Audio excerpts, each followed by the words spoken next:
ستړي مسئ ښه راغلاست. د نیمې نړۍ لومړۍ خپرونه مو پیل کړه. د دې خپرونې موضوع مو په هلمند کې د تعلیم او تربیې په برخه کې د ښځو د پرمختګ، خنډونو او ستونزو په اړه باندې خبرې کول دي. د خپرونې میلمانه مو دي د ښځو چارو سرپرسته اغلې ګلالۍ،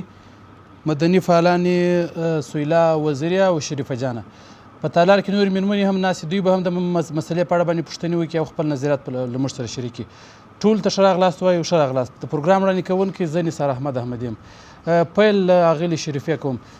تاسې په هلمند کې د میرمنو د تعلیم او تربیې په برخه کې راته ووایاست څومره پرمختګ شوی دی؟ کوم خنډونو سره میرمنې مخامخ وي؟ مهرباني وکړئ. په اول سر کې د زړه له کومې سلامونه نیک هیلې د ښځو چارو رییسه صاحب، احمدي صاحب او ښاغلې سویلا جانه د پروګرام ټولو ګډونوالو ته. د ښځو په وړاندې د تعلیم تربیې په هکله که ووایو، کارونه ډېر شوي دي او ښځې اوس مکتبونو ته ښځې کولی شي چې خپل تعلیم تربیې ته ادامه ورکړي. مخکې دا و چې ښځو دپاره هېڅ زمینه د مکتب دپاره، تعلیم دپاره نه وه مساعد، لیکن اوس هم د شرایطو او حالاتو په خاطر چې دا چې امنیتي مشکلات په ولسوالیو کې ښځې نشي کولی، یا دا کوچنۍ نجونې هم نشي کولی چې مکتب خپل تحصیل ته ادامه ورکړي. د مرکز په سطح باندې نجونې کولی شي چې مکتبونو ته ولاړ شي، پوهنتونونو او خپل تعلیم تربیې ته ادامه ورکړي. دا چې رسمي رواجونه، ناوړه رسمي رواجونه او د امنیت د وجې څخه د خویندو دپاره مشکلات او ستونزې څه ډول رواجونه دي چې هغه د دې سبب ګرځېدلي دي چې مثلا میرمنې له ښوونځیو راوګرځوي؟ دا چې ښځې نجونې نه پرېږدي چې مکتب ته ولاړ شي، تاسې ښځې یاستې، نجونې یاستې، دا امنیتي حالات او دا ناوړه رسمي رواجونه چې ښځه باید چې په کور کې اوسي، د کور میرمن ده، هغه د کور کار، خدمت او دا شی وکړي، نو په دې خاطر باندې نشي کولی چې خویندې ولاړه شي خپل تعلیم ته ادامه ورکړي. او دولت هم دا زمینه باید ورته برابره کړي، او برابره نه ده چې په ولسوالیو کې د هغه خویندې چې کوچنیانې دي، ماشومان د هغوی مکتب لاړ شي او خپل تعلیم ته ادامه ورکړي. مثلا د هلمند په ځینو ولسوالیو کې د هلکانو پر وړاندې باندې د ښوونځیو دروازې تړلي، د میرمنو خبرو خواخوا ته پرېږدي. که د میرمنو په اړه باندې وغږېږو، اساسي ستونزه څه ده؟ ولې میرمنې البته نجونې ښوونځیو ته نه ځي؟ اساسي ستونزه امنیت دی. که کله امنیت وي نو هم ښځې هم نارینه کولی شي چې اوس که ووایي چې هلکان هم نشي تللی مکتب ته، هغوی په مکتبونه نشته. کله چې مکتب نه وي نو که نر وي او که ښځه، هغوی نشي کولی چې ولاړ شي، نو د دغه په اساس باندې ټوله پر کور باندې ناست. او که مکتبونه شته، بیا هم په ځینو ځایونو کې هلکان دوغنده دی چې مدرسو ته ځي، هغه دیني زده کړې په ځینو ولسوالیو کې امنیتي وضعیت ډېر سم دی. مثلا که د امنیت یا د ناامنۍ په اړه خبرې کوو، د لنډه موده کې یا یو کال یو نیم کال کې چې د هلمند په نږدې ولسوالیو کې امنیتي وضع خرابه شوې ده، تر دې دمخه امنیت ډېر سم و. هلته هم ولې چې میرمنې نه تللې؟ تر دې دمخه په نجونې تلې مکتب ته، دا د ګرشک ولسوالۍ، د نادعلي ولسوالۍ، تاسې وګورئ د نادعلي ولسوالۍ کې تر مرکز د هغوی نجونې هم لایق هم دي، هم مکتب ته تللي، د هغوی نجونې هېڅ هم نه دي پر کور. په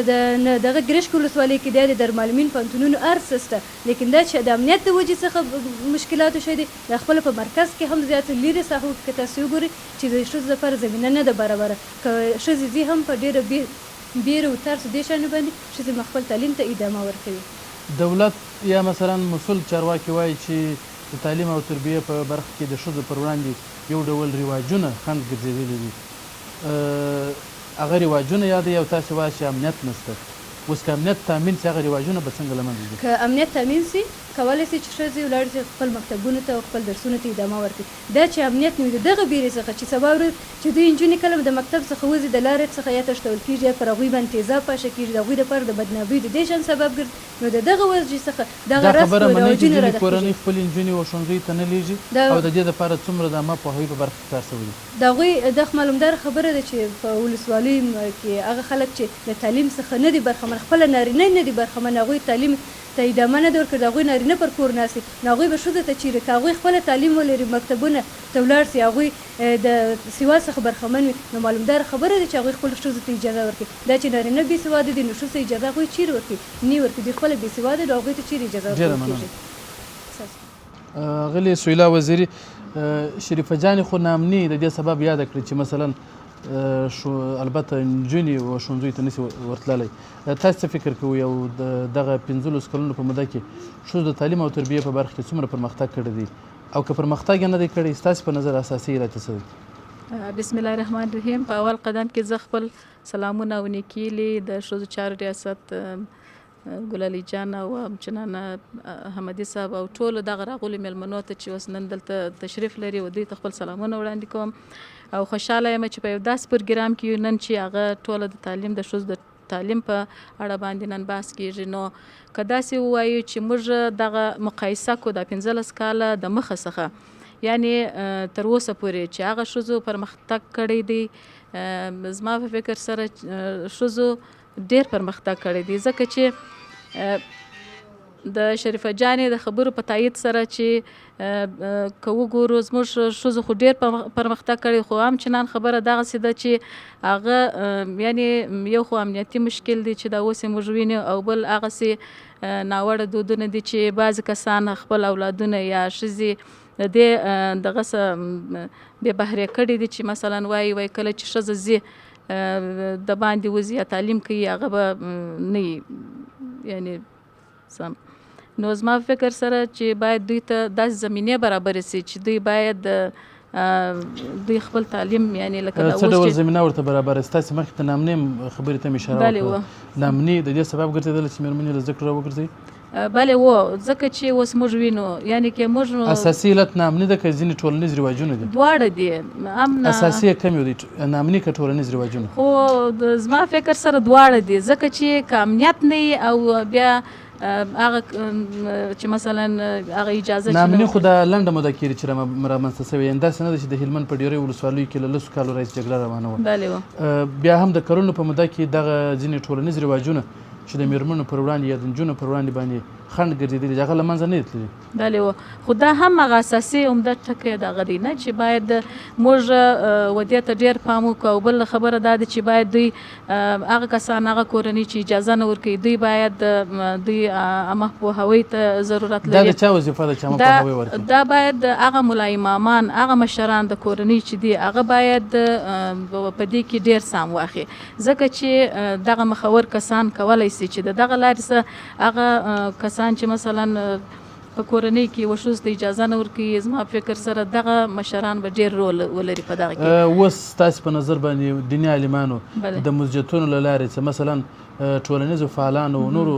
کسانو چې هغه مشهوریت لري او د هغو خبره تر یو سرحده رسیږي دغو کسانو خپل رول د ښځو د تعلیم په برخه کې د عامه پوهاوي په مورد څومره پر مخ بیولی دي؟ خو تقریبا یو اندازه به ښه مګر داسې هغه اساسي کار چې باندې اوس هغه نه دی سوی ځکه چې اساسي کار لکه څنګه مثلا دوی باید دغه وکړي نه په یو مسجد کې مثلا کولی سي کله چې یو مشر یو ملا و دغه کورنۍ ته یا دغه لکه اوس چې موږ د ولسوالۍ کې دا مشکلات لرو هغه د ښار خلک خو ټوله فهمیده دي دا دي تقریبا موږ په زرهاو شاګردان په مکاتبو کې روزو او دوی هغه دي چې هغه دي یعنی نورې لوړې زده کړې کوي لکه د پوهنتونو کې شامل دي چې دا دي موږ اول زه خپله شاهد عالم چې ډېر انجونې دي زموږ انجونې دي چې د شکر دی هغه عالي تحصیلات یې ترلاسه کړي دي. اما زموږ د ولسوالۍ دی یا مثلا بعضې هغه کسان دي چې هغه د دې مخنیوی کوي نو د دوی دپاره لکه کوم کسان؟ لکه دغه د ولسوالۍ د بعضې کسان چې نه پوهېږي وایي ښځه چې ووځي هغه یعنې ښځې ته جایز نه دی چې دا نورې لوړ زده کړې وکړي او دوی دغه وکړي تعلیم وکړي. نو زما فکر سره که په یو ټولنه کې و دغه و ټولو ته داسې وویل سي د عامه پوهاوي په برخه کې په افغانستان کې نړیوالو مؤسسو هم دلته کار کړی دی نه یوازې د ښځو په مورد کې په ټولو برخو کې عامه پوهاوی خپور کړی دی او د دې لپاره بیا جلا ځانګړې ادارې لکه د ښځو چارو ریاست چې دی مثلا لکه دیني عالمان چې تاسې یاد کړل دغه کسان دا دنده ترسره کولی سي چې د ښځو د تعلیم دپاره عامه پوهاوی خپور کړي. دغو اړوندو ادارو څومره خپل مسؤلیت پر ځای کړی دی؟ یعنی تقریبا تر یو اندازې پرې خپل مسؤلیت پر ځای کړی دی اما زموږ د خوا څخه د ټول مشکل چې دی زموږ د خوا څخه دی ځکه چې موږ وینو چې یو ښځه د استعداد لري یو ښځه کولی سي چې په هره برخه کې کار وکړي. موږ تر مخه هم ویلي دي یعنې په بار دا ویل سي چې یو ښځه کولی سي د صفر څخه شروع کړي. یعنی موږ داسې خویندې دلته لرو په دغه هلمند کې چې اوس یعنې که دوی موږ دانه پر دانه د دوی نومان ذکر کړو یا د دوی هغه لاسته راوړنې بیان کړو موږ داسې خویندې لرو چې تر مخ یعنې په یو حالت کې وي اوس په بل حالت کې دي. لکه څنګه؟ یعنی تر مخې هغه دي بیخي هېڅ دوی نسو کولی نه که د تجارت په باره کې د تعلیم تاسې واسې مجربې سوي دي تجربه ترلاسه کړې زده کړې تعلیم یې کړې ډېره مننه سمه ده بېرته به راستانه شو. اغلې ګلالۍ جانې دوی خو څرګندونې وکړل د ښځو د تعلیم او تربیه په برخه کې چې دوی دوه اساسي عاملونه یاد کړل. یو دا دی چې ناامني ده او بل ځینې ټولنیز رواجونه دي چې هغه د دې سبب ګرځېدلي دي چې نجونې له ښوونځیو راوګرځوي. مسؤلو ادارو مثلا تاسې خپله په دغه برخه کې چې عامه پوهاوی خپور شي څومره کار کړی دی؟ ګردو ته د دغه ریاست په راتګ کې خوش آمدید وایم. دایم راوړه چې راغله ډېر خوشحاله شو چې ستاسو سره به ووینو. نس د خبره چې دی چې زموږ تاسې په داسې 28 کاله یا 22 کاله جنګ زموږ افغانستان ښځې کاملا د سواد محروم. پس هغې څخه چې حامد کرزی د مکتبو دروازه خلاصه کړه. کله چې خلک بیرته په تعلیم و تربیه پوه سو خپل مکتبو ته ولاړه. تقریبا تر اوسه پورې موږ پوهېږو چې ډېر رسېدلي دي نسبت په پخوا وخت کې. اوس ښځو ډېر رسېدلي دي په تعلیم و تربیه کې. د مثال په ډول زه یو مثال درته وایم. کله چې موږ سوادآموزي کورسونه افتتاح کړه په سوادآموزي کورسونو کې ما ډېر داسې ښځې درلودې چې د دوی سنونه ډېر تقریبا 15 شاګردانو. هغوی زموږ سره داسې درس ویل چې اوس په 15 کله چې درسونه خلاص کړه مکتبو ته امتحان ورکړه. اوس مینم د خپل شاګردان چې هغه په سن ډېر کلانستاران وو اوس په مکتب کې په 8م صنف په 9م صنف په 10م صنف کې درس وایي. دغونې کومک موږ ورسره وکړو د ښځو سره. او نور موږ ډېر کوشش کوو په دغه ښځو کې چې په هر لارې د دوی سره موږ درس ورکړو. دغه ځانګړو کورسونو یادونه چې تاسې وکړه یا مثلا د کومک خبره چې کوئ فکر نه کوئ دا خو کومک نه دی ستاسې وظیفه ده؟ صحیح دی خو زموږ وظیفه ده. دا خو باید چې ډېر موږ پسې د ستاسې کومک دا دی چې عامه پوهاوی ورکړي خلکو ته؟ دا خو صحیح کومک د دې د خاطر ما چې دوی د کورو څخه مو ویستل دا کومک دی. کله چې دوی په کورو کې وو موږ تاسې ویل چې مثلا څومره د څومره میرمنو یا نجونو پر وړاندې باندې هغه ټولنیز رواجونه چې دوی د زده کړو په برخه کې خنډ ګرځېدلي وو هغه مو څومره مات کړي دي؟ تقریبا فکر کوم چې موږ 80% خو مات کړي دي. په دې خاطر زه درته وایم کله چې یعنې اوس په هلمند کې 80% د میرمنو پر وړاندې باندې هغه ټولنیز رواجونه له منځه تللي دي چې دوی د تعلیم راګرځولي. د تعلیم راګرځولي داسې و چې دا اوس موږ خپل خویندې لرو چې د 12مه فارغ دي دوی د کورنۍ د خوا اجازه نه ورکول کېږي چې دوی پوهنتونو ته ورسي. موږ د دوی د کورنۍ سره خبرې کوو. موږ دوی راغواړو که چیرې دوی رانغلو خپله ورسو په کور کې د دوی سره خبرې کوو. دوی ته دغه کوو وادارو چې دوی پرېږدي د نجونو چې مکتب ته خپل دغې ته پوهنتونو ته ورسي درسونه ووایي. ډېر دغه 15 سلنه چې تاسې د نجونو پر وړاندې باندې هغه خنډونه دغو خنډونو د له منځه وړلو په برخه کې یاده کړه چې مثلا دوی ښوونځیو ته نه پرېښودلې فکر نه کوئ دا ډېره ده؟ او بل په څو ولسوالیو کې چې ناامني نه وه نجونو مکتب ته لاسرسی درلود یا مکتب ته وتلې؟ په ګردو ولسوالیانو کې موږ شاګردان درلودې. اوس چې فعلا چې جنګ سوی ده یو څه امنیتي وضع ښه نه دي. نو په دغه وخت کې یوازې ګرشک ولسوالي پاتې دي او نادعلي ولسوالي چې د دوی متعلمین مکتب ته ځي درس وایي. او موږ په که چیرې موږ فکر وکړو زموږ ښځې په ګرشک په ولسوالي کې په ټولنیزه شورا کې تقریبا موږ 15 وکیلان لرو او دا موږ ته افتخار دی په دغه ښځو په یو ولسوالي کې. او په نادعلي کې هم شاګردان ګرده مکتب ته ځي. دلته زموږ په ګرشک په ولسوالي کې هم ډېر ښځې دي چې خپل مکتبو ته ځي خپل وظیفو ته ځي. دفتر د ښځو لرو هفته د دفتر ښځو ته راځي. اغلې ګلالۍ داسې یو مثال راته ویلاست چې مثلا ځینو کورنیو خپلې لوڼې ښوونځیو ته نه پرېښولې او تاسې د یو لړ دلایل او منطق له مخې هغه کورنۍ دې ته اړ ایستلي چې هغه خپلو نجونو ته اجازه ورکړي. داسې یو مثال ویلی سئ؟ بله موږ په مکتب کې په 12م صنف کې یو ډېر لایق شاګرد درلودی. یو څو ورځ رانغله یو ورځ تېر سو 2 ورځ تېر سو 3 ورځ تېر سو دا شاګرد حاضر نه سو. بالاخره نرګس رخشاني مدیر و د مکتب هغې راته وویل وایي څنګه به سي دا شاګرد خو نه پرېږدي دوی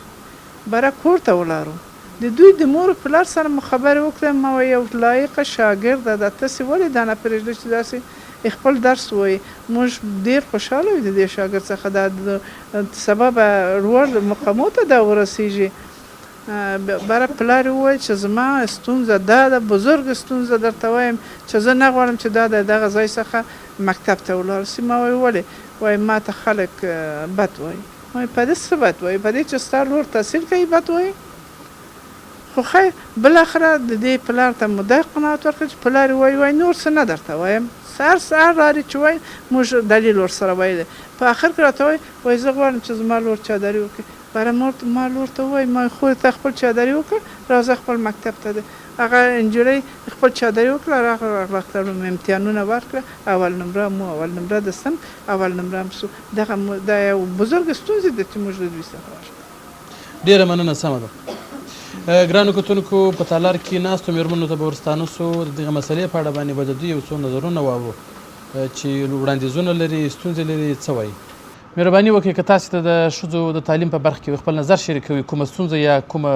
پیښه مو درک کړې یا مو احساس کړې یا غواړئ چې شریکه کړئ مهرباني وکړئ زما په نظر زه خپل نظر ته وګورم خوند نظر خو مې واورېدی زما په نظر زیاتره دغه چې دي ستونزې چې مشکلات چې دي ناوړه رسم و رواجونه دي زیاتره خپلې لوڼې چې دي خویندې دي لوڼې دي دوی په زیاتره په اطراف کې چې دي په بدۍ کې ورکوي کوچنیانې ودایي ورکوي مکتبو ته نه پرېږدي وایي زموږ رواج نه دی خلک ما ته تانه راکوي چې ستا لور د کوره وځي زما په نظر دونه به دغه نه امنیت به نه لکه رسم رواجونه چې دي یعنې تاسې وایاست چې ناامني غټ عامل نه دی د ښځو په برخه د تعلیم د مخنیوي په بغل کې ورسره دی خو زیاتره رسم رواجونه دي ناوړه دغه ناوړه رسم رواجونه چې تاسې یادوئ دا څوک له منځه وړلی شي دا د کلي مشران ملکان امامان صاحب دا خلک کولی شي چې په مسجدونو کې زیاتره اوس خو وختي خو رادیو نه وی تلویزیون نه و اوس زیاتره د اعلانات کولی شي چې په تلویزیونو د لارې رادیو د لارې ټول خلک یې اوري زیاتره تلویزیون رادیو اوري په وطنو کې خو ولسوالیو کې خو تلویزیون نشته خو دغه کولی شي رادیو اورېدلی شي زیاتره هغه اعلانات کیدای شي ډېره ښه اغېزه پر کوي زیاتره امامان دې په رادیو کې خبرې کوي دا ډېره ښه اغېزه کوي دولت دغه وظیفه اوس څونه په ځای کړې ستاسې په نظر باندې چې مثلا د دیني عالمانو له لارې څخه د راډیوګانو د لارې څخه د نورو مشرانو مخورو لارې څخه دغه پوهاوی خپور کړي څومره خپل مسؤلیت پر ځای کړی دولت تقریبا څه ناڅه یې پر ځای کړی دی مقصد داسې نه دی چې ټوله ژنې برخمن شي ډېره مننه ښه مهرباني وکړئ ستاسې په نظر باندې د ښځو د تعلیم او تربیې په وړاندې باندې اساسي ستونزې څه دي تاسې یې څه شي ګڼئ دلته خو د ناامنۍ او د ځینو ټولنیزو رواجونو خبره یاده شوله چې هغه د دې سبب ګرځېدلې چې مېرمنې یې له زده کړو راګرځولي ستاسې په نظر باندې علت څه شي دی او څومره پرمختګ یې کړی مهرباني وکړئ بسم الله الرحمن الرحیم کامل هستم مدیر پلان احصای ریاست امور زنان اولا سلام و احترامات خود به شما مهمانان عزیز و اشتراک کنندگان و شنوندگان تقدیم میکنم نظر به سابق خود زنان در حوزه تعلیم و تربیت پیشرفت زیادی کرده به خاطر که در زمان طالبان خود زنان هیچ از خانه بیرون نمی شدن حالی زنان معلم هستند زنان پانتون میخوانند زنان تحصیلات عالی و نیمه عالی به تمام چیزا پیشرفت زیادی کرده و مشکلات زنان خصوصا در هلمند مشکلات زیاده مهمترین مشکلش همین رسم و رواج های ناپسند است به خاطر که رسم و رواج های ناپسند مثال زن دختری که مکتب میره صنف 7 یا 8 مکتب که میرسه بعد از اون خانوادهش او را از مکتب میگردانه به خاطر که میگه دختر جوان شده دیگه خوب نیست که به مکتب بره او دغه رواجونه څنګه له منځه وړل کېدلی شي د چا وظیفه ده خو وظیفه دولت است باید دولت دغه وظیفه څونه پر ځای کړې او د خپل مسؤلیت څونه سرته رسولی دی خب بجای کرده یک کمی مقصد تا حد امکانی که مثال مردم قانع کنه کار زیادی نکرده به خاطر که باید از طریق مکاتب مساجد آگاهی همه بر مردم بده مثال بر مردان زیاد آگاهی بده که دخترای شما هم حق داره تعلیم بر زن و مرد فرضه میگه بر زن و مرد تعلیم فرضه که باید درس بخونه باید از طریق مکاتب مساجد بر کل آگاهی بده که دخترای خود به مکتب بمانه سمه ده ډیره مننه تشکر شما مهرباني وکړئ بسم الله الرحمن الرحیم. یک سوال ازی بود که وقتی که دخترها میخواد تعلیم تربیه یا درس سواد بیاموزد، اونا میرن صنف 12 خلاص میکنن، شعبه دارالمعلمی اجتماعیات هم میخواند، میخواید که اونا پانتون ادامه بدهد. وقتی در پانتون داخل میشه، پانتون درسش ادامه میده، یک نوع تضاد از طرف استاد میباشه. یعنی علوم دینی مضمون فکر کنید، اونا که میاد در صنف درس تدریس میکند، میگه که خانما باید همه قدر سیانه یاد بگیرد، باید که مثلا خط بفهمد، اولاد خود تربیه کرده بتونن، دیگه باید اونا خانم خانه باشد. که وقتی یک تضاد داخل یک پانتون باشه، یک استاد یعنی یک قسم یک نظریه به زنا بده، دغه ډول تضاد سره ته خپله مخامخ شوې د تجربه ته خپله لرې دغه مې اورېدل دي او شاید لیدل مې هم درته معلومه شوې نه د دغه تضاد وجه څه ده؟ ایره شنیدم، مقصد عمق درک کردم، یعنی فهمیدم که یعنی یک خانم برم گفت که یعنی این سوال یک استاد دفعتا نمیدم که از زبانش برآمد یا نمیفهم که چه قسم مقصدی هم در سطح پانتون که یک استاد به یک خانم بگوید یا در عین درس علوم دینی، این بسیار جالب است، چون که اونا باید نظرشان پیشرفت می بود، چون که اونا خانم باید هنوز تشویق میکردن که شما تا به این سرحد میین. اگر اونا خانم ها ادامه میده به تحصیل خود، امکان داره به خاطر معلم آینده خوب شوند، امکان داره که یک دکتر خوب شود، امکان داره یک عسکر شود، چون که شما خود ما همگی یک جامعه اسلامی هستیم. دغه تضاد تاسې د یوې میرمنې یا یوې نجلۍ او یا یوه ښوونکي اورېدل یا مو تجربه کړي که داسې فکر کوي چې مثلا د پوهنتون په ادارو کې په ډیرو کې دا شی شته؟ نه، به اونا هم نیست، به می استاد هم شاید نباشه، شاید یه از گفتار خود پشیمان هم باشه، شاید یه از زبانش برآمد. وقتی که از زبان از او بیرون شد دیگه معلوم شد که یعنی هم تضاد داخل پانتون شاید هم باشه، که یعنی خانم‌ها باید درس، یعنی اونا فقط یک خانم خانه هستن، درست است تحصیل بکنند، مگر اصل باید اونا چی باشه؟ خانم خانه باید باشه. ډیره مننه. بیا هم ښه راغلاست. دلته یوې نور څرګندونې هم تاسې به اورېدلې چې هغه د ځینو ټولنیزو رواجونو د له منځه وړلو په اړه باندې وي چې د تعلیم پر وړاندې باندې اساسي خنډ ګڼل کېږي. د نامني په اړه هم خبرې مخکې وشوې. په پوهنتونونو کې د تضاد په اړه وشوې چې د نجونو سره تضاد کېږي، یا مثلا ځینې الفاظ ورته کارېږي چې هغه باید میرمن باید یوازې د کور لپاره وي. تاسې د دې په مورد څه ځواب لرئ؟ همشیری ما پیشتر شنیدم گپایش، شاید ما و شما خود ما میفهمیم که مردم افغانستان قطعا خوش ندارن که خانمایی که به طور عموم نمیگم، این از رسم رواج‌های عنعنات مردم افغانستان است که میگه تا یک اندازه‌ای که تعلیم کرد، مثل که پیشتر خودشان گفتن که وقتی که یک تا صنف 5 یا 6 بخونه، مقصد خواندن نوشتن یاد بگیره، باز دیگه ضرور نیست که برای درس بخونه. اینمی نتیجه و نمود دو عنعنات قدیمی مردم ما و شما است که در مردم افغانستان رایج اصیل همیشه میگن. ما و شما تنها از آل نی از دان از همشیره میشنیم، از دان تمام فامیلایی را میشنیم. بسیاری همشیره دیگه هم شکایت کرده که در مکتب هم بعضی استادای علوم دینی برشان گفته که تا صنف 5 یا 6 وقتی که معلم شاگرد میخونه دیگه ضرور نیست که برای زود درس بده. پیشتر ما و شما گفتیم که اینمی یک چی رقم برتانگوی خشونت است علیه زن. چرا که اونا نمیخواین که به یک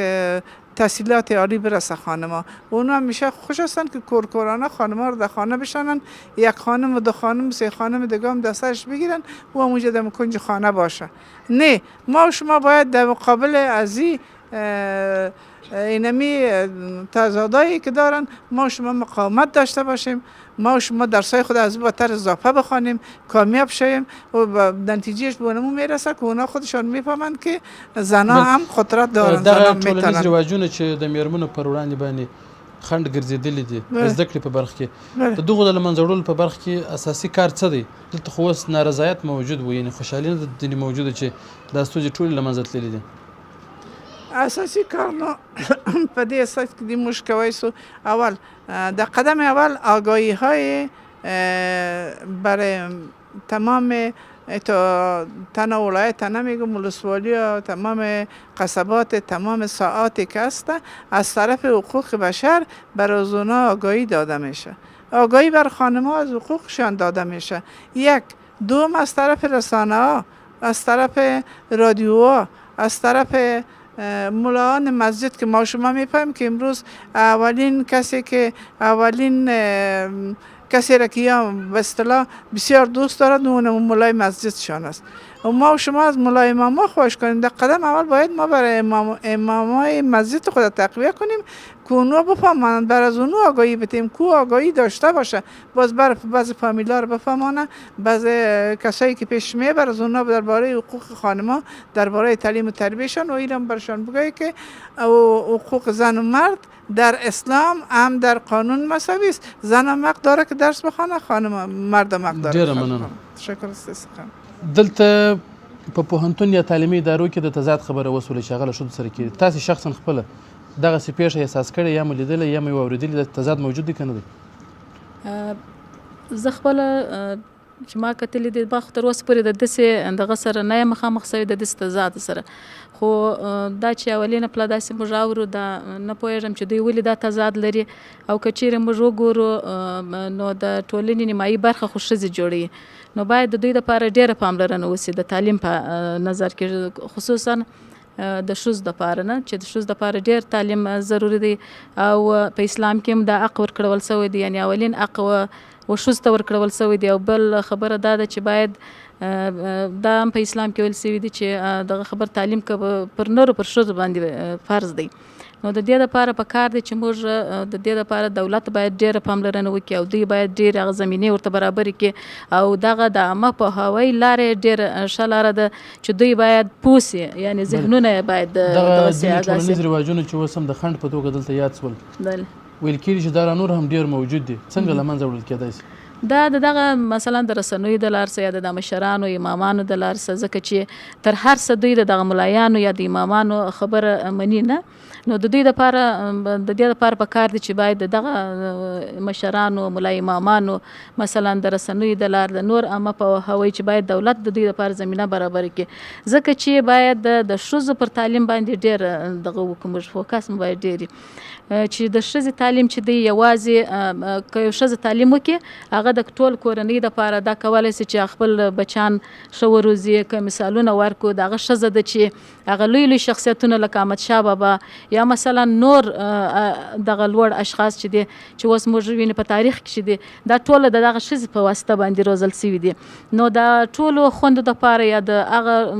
مور پلار دپاره دا پکار دي چې دوی باید د خپل اولادونه خصوصا ښځینه باید مکتب ته داخل کړي چې د دوی دپاره باید ډېره پاملرنه وکړي. ډېره مننه. دیني عالمانو د ښځو د تعلیم د پرمختګ په اړه د پوهاوي په برخه کې څومره همکاري کړې ده؟ دیني عالمانو څومره چې د دوی هغه د اسلامي لارښوونه لري، یعنې چې الله پاک په قرآن کریم کې و ښځو ته دا حق ورکړی دی، یعنې صرف نه د تعلیم په هکله ښځو او نر چې دی دوی ته کوم حق ورکول سوی دی، ښځه هم کولی شي چې خپل تعلیم ته ادامه ورکړي او دا حق الله پاک ورکړی دی او ملا امامانو زیاتره کوشش کړی دی چې ښځو په تعلیم په تربیه په هکله کې خلکو ته آګاهي ورکړي، لیکن هغه څومره چې ضرورت یې هغه څومره چې باید دوی دغه آګاهي خلکو ته ورکړي هغومره فکر کوم چې نه دی ورکړی، ولې چې نارینه دوی چې همیشه وایي د ښځې باید په کور کې کښېني او ښځې دا حق نه لري د کوره ووځي، او دا چې الله پاک ویلي دی چې ښځه په اسلامي شریعت یا په اسلامي حجاب کې کولی شي چې خپل تعلیم ته ادامه ورکړي، دا چې د نړۍ نیمایي نفوس ښځې جوړوي او ټولنه د ښځو ته تعلیم ته ضرورت لري، مثلا اوس ډاکټره د پولیسو د انجینر دغو ښځو زنانو ته ضرورت لري، که کله یې خور مریضېږي نو هغه مجبوره چې زنانه ډاکټرو ته ولاړ شي، که کله ښځه زنانه ډاکټرو ته ولاړه نه سي او نارینه دا تضاد ولري چې ښځه باید نارینهو ته ولاړ نه سي او د کوره ونه وځي، نو دوی څنګه بیا ښځه نارینه ډاکټرو ته بیایي، او کله پولیس دی په پولیسي کې که مثلا خدای نخواسته یو خور د یو جرم سره مخامخ کېږي، جرم یو شی کوي هغه پولیسو بندي کېږي یا د کله یو ځای کې ځي تلاشي کوي نو هغه نارینه پولیسان دا تلاشي کې تلاشي ته ضرورت لري، مثلا معلمین دي که کله په یو ټولنه کې یو خور معلمه ونه اوسي یو زده کړه او تعلیم ونه لري نو هغه کولی شي چې نورو خویندو ته تعلیم زده کړه ورکړي او دا اجازه هم نه ورکوي. ویل چې ځینو دیني عالمانو دغه مسؤلیت نه دی پر ځای کړی چې داسې یو پوهاوی خپور کړي چې نارینه او ښځینه دواړه باید علم او تعلیم وکړي، څه فکر کوئ ولې دا کار نه دي کړی؟ دا د ناوړه رسم رواجونو عنعنات دوی په نظر کې نیسي چې وایي ښځې نسي کولی یا د ښځې د کوره نه وځي یا دغه رسم رواج عنعنات چې د خپله موږ خلکو ټولنې پر ځان باندې تطبیق کړی دی خپله موږ دغه وایو چې ښځې د کور نه وځي ښځې د تعلیم ته ادامه نه ورکوي نو دغه ناوړه رسم رواجونه دي چې ملا امامان هم دغه تدخ کوي چې ښځې د کور نه وځي که وي هغه دیني زده کړې دي یو څه وي په مسجدونو دي که کله په مسجدونو کې هغه کوچنۍ خوندې یو څه زده کړه وکړي هغه کولی شي چې پلار مور هم هغوی ته لمونځ مثلا قرآن شریف دا شان هغوی په کور کې مندې ورته زده کړي لیکن ټولنه د پیشرفته زده کړې ته ضرورت لري ډاکټر او انجینر دې شانو ته هغه ټولنه کې ښځې هم باید دغه زده کړه ولري تر څو چې د ټولنې مشکلات حل شي کله داسې وي نو ټولنه او دا خلک هېڅ وخت نشي کولی چې پرمختګ وکړي او دا دولت او دا ټولنه نشي جوړېدلی په دې خاطر چې نر او ښځه باید وژه په وژه او همیشه په کور او ټولنه چې د ښځو او د نر څخه جوړه شوې ده باید چې دوی همیشه دغه دواړه بخشه په نظر کې ونیسي او د الله پاک دوی ته دغه حق ورکړی دی دغه حق څخه نه نر او نه ښځه باید محرومه نه سي. ډېره مننه. ګرانو کتونکو د نیمې نړۍ په نننۍ لومړۍ خپرونه کې مو د تعلیم او تربیې په برخه کې د ښځو د پرمختګ په اړه باندې خبرې وکړلې د میرمنو څرګندونې تاسې واورېدلې ستونزې هم یادې کړلې عوامل یې هم یاد کړل او پرمختګونه یې هم یاد کړل زموږ دا خپرونه په څو شېبو کې پای ته رسېږي تر بل داسې یوې خپرونې چې پر بله موضوع باندې د بحث لپاره راځو د خدای په امان.